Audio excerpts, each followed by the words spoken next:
Thomas, and today I'm going to teach you how to take out door trim. Um, Looking at it, it looks like it's all connected as one piece. As you can see, here's the trim, here, and it looks like this piece is connected to this piece. Well, that's not the truth. There's actually two pieces. This is one piece. This is actually a second piece. And the reason why I'm taking out is, if you notice, I was painting, this weekend, and painted this blue, and I was just like, you know what, I gotta change this. It's a little old. Wanted to change it, so I'm gonna kind of teach you a simple way to take it out. So I just want to give you an idea. This is one piece that I had gotten started already. And then this is the other side. Obviously I haven't started that yet.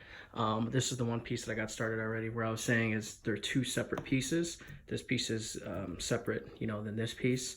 So I just want to give you an example of what it's going to continue to look like. Obviously I still have to do the bottom, but it's connected up here. This is also a second piece.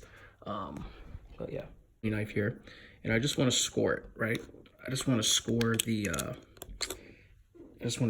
opening here, so I can at least get a bearing. Just notice how you're hearing a little bit of, ripping. It's opening up, right? So what's happening is I'm making just a small minor incision, where I can get an opening, where I can get my crowbar in there and to yank the rest out. But obviously with the paint, it's hard to tell where it is. But what I'm doing, all I'm doing is I'm just running this utility knife here straight down, and I'm opening it up, right? All right, as you can see, I opened it up pretty decently. But the main important thing, you don't have to open it up all with your utility knife. You just want to make sure that you can get your crowbar in there enough to get it started, and then the rest you can just keep going. So I'll show you just a quick example.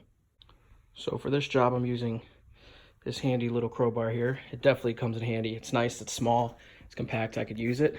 But if you notice, see here, I already got it started a little bit, and all I'm doing now is I'm opening it up. So I just keep inching, go up more, right? Pretty soon, that thing is off. The reason why it's really important to score it first, it just gives you a little bit of leverage. If I just tried to use this bar first, it'd be pretty difficult, but because I scored it, I got the paint out of there, it's easier to get this bar in here, really pry it off. So hopefully you enjoyed this video, and I hope it helped. Thanks for watching, and make sure you subscribe.